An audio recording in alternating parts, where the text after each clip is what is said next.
Shalom saudara-saudariku, sahabat renungan harian yang dikasihi Tuhan Allah. Firman Tuhan yang menyapa kita hari ini, Rabu tanggal 17 Mei 2023, tertulis di dalam 2 Timotius pasal 2 ayat 11.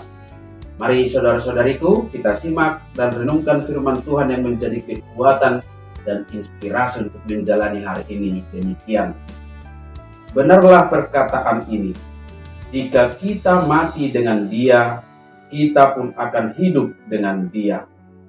Haposat doha tahun, anggo dongan na dohita tuhamatean, dongan nama nang hita tuhangoluan. Demikian firman Tuhan. Saudara-saudariku, sahabat renungan harian, selama kita hidup di dunia ini, kita akan mengalami dinamika hidup dalam dua sisi, suka dan duka, sakit dan sehat, gembira dan bersedih, kelimpahan dan kekurangan, bahagia dan menderita, dan lain sebagainya.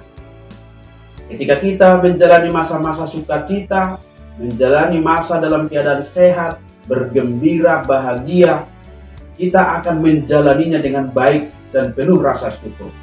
Kita tidak akan mempertanyakan mengapa itu terjadi dan tidak akan bertanya tentang status kita di hadapan Tuhan.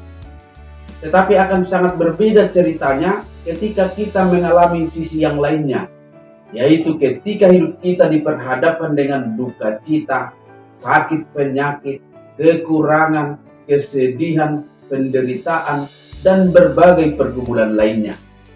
Di saat-saat seperti inilah kita sering mempertanyakan jalan hidup kita. Bertanya, di manakah Tuhan saat semua itu terjadi? Mengapa Tuhan membiarkan itu terjadi? Apakah Tuhan sudah tidak mengasihiku lagi? Dan berbagai pertanyaan sinisme yang meragukan keberadaan Tuhan.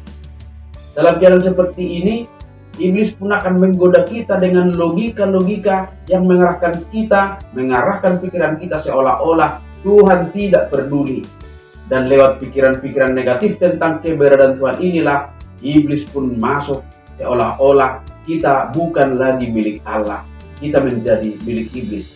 Saudara-saudariku, firman Tuhan hari ini menyegarkan iman kita bahwa jangankan hidup dalam penderitaan, hidup dan mati kita pun adalah milik Allah.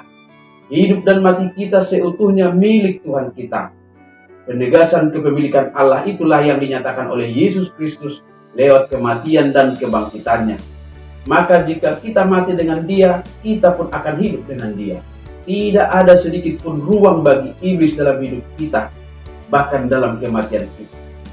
Penyegaran iman ini kiranya menguatkan kita untuk tidak menyimpang dari usaha penyerahan hidup kepada Tuhan selama kita menjalani hidup di dunia ini.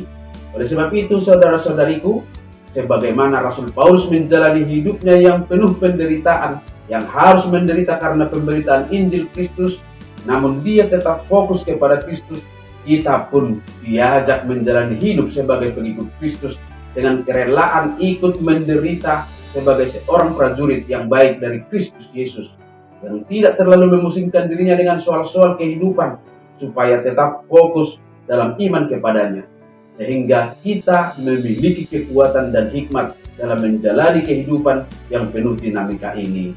Amin. Selamat beraktivitas, Tuhan memberkati.